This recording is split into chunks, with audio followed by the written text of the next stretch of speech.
I am a slow walker but I never walk back. Abraham লিঙ্কনের এই কথাটা আমার মনে পড়ছে। হোয়াটসঅ্যাপ গাইস, দিস সুখদেব, তোমরা যে সুখদেব মডেল ব্লগসে একদিন পর। তার কারণ জীবনে চলার পথে আমি একটু হোঁচট খেয়েছিলাম। ঠিক রাস্তা দিয়েই হাঁটছিলাম, বাট অলসতার কারণে একটা মসৃণ পাশে একটা মসৃণ রাস্তা দেখতে পাওয়ার জন্য সেই মসৃণ রাস্তা দিয়ে হাঁটতে গিয়ে হোঁচট খেলাম আর লাগবে দিল আঘাত বুকে। আঘাতটা লাগার পর আমি ঈশ্বরের কাছে অভিযোগ করেছিলাম যে কেন আঘাতটা লাগলো, হে ঈশ্বর এই আঘাতটা আমার তাড়াতাড়ি সারিয়ে দাও। বাট আঘাতটা সারছিল না, ব্যথাটা সারছিল না। তারপর রিয়েলাইজ করলাম যে না, ঈশ্বর যা করেন তো মঙ্গলের জন্যই করেন। তো এটা যখন রিয়েলাইজ করলাম, আমার দেখব ব্যথাটা সেরে গেল। জানি এই পথটা কঠিন পথ, বাট আমি ঠিক পথেই হাঁটছিলাম।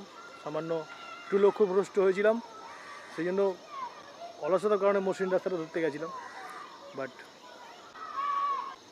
এরপর থেকে নিয়মিত ভিডিও আসতে থাকবে। আর কখনও আঘাত পেলে ঈশ্বরকে দোষারোপ করো না, কারণ আঘাত ঈশ্বর তখনই দেন তোমাকে আরও স্ট্রং করার জন্য। সবসময় মাথায় রাখবে, জীবনে চলার পথে কোনো সমস্যা হবে না। তো আবার আমি শুরু করলাম ভিডিও।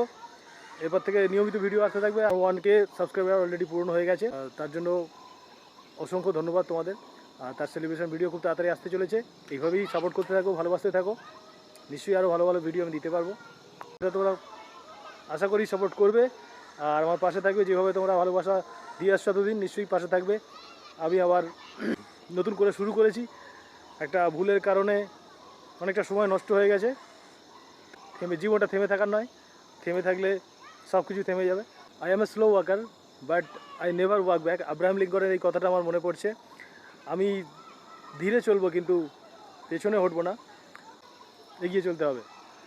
আজকে ভিডিও এই পর্যন্ত ছিল। সবাই ভালো থাকবে, সুস্থ থাকবে, অসহায় মানুষের পাশে থাকবে। আজকের মতো বাই।